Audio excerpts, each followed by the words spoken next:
అప్పు, కళ్యాణ్ వాళ్ళిద్దరూ కూడా బయట నుండి వచ్చి ఇలా మాట్లాడుకుంటూ ఉంటారు. ఇక వాళ్ళు లోపలికి వెళ్తూ ఉంటే అప్పు ఇలా అంటూ ఉంటుంది, ఆగు కళ్యాణ్, ఈ తాడు మెడలో వేసుకోవాలి కదా అని చెప్పి అంటుంది. అది వినగానే అక్కడ ఉన్న కళ్యాణ్ అయితే ఏంటి తాడు వేసుకోవడం ఏంటి అని చెప్పి అంటూ ఉంటాడు.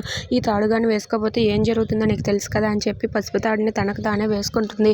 అది చూసి ధాన్యలక్ష్మి ఒక్కసారిగా షాక్ అయిపోతుంది. ఇక ఈ విషయం అంతా తెలిసి ధాన్యలక్ష్మి అయితే ఇంట్లో వాళ్ళందరి ముందు కళ్యాణ్ అంటూ గట్టిగా అరుస్తుంది. దాంతో అప్పు, కళ్యాణ్ వాళ్ళిద్దరూ కూడా హాల్లోనికి వస్తారు. ఇక అందరూ కూడా అక్కడికి రాగానే అక్కడ ఉన్న ధాన్యలక్ష్మి నిజాన్ని చెప్తుంది.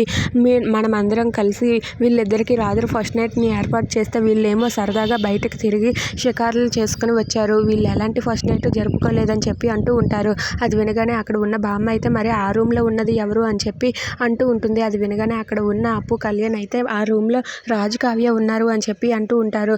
అది వినగానే అక్కడ ఉన్న వాళ్ళందరూ కూడా అక్కడికి వెళ్ళి ఆ రూమ్లో ఉన్న రాజు, కావ్యాలను చూసి ఒక్కసారిగా షాక్ అయిపోతారు. ఇక రాజు, కావ్య అక్కడే అలా నిలబడి ఉంటారు. దాంతో అది చూసి అక్కడ ఉన్న వాళ్ళందరూ షాక్ అవుతారు. Please subscribe.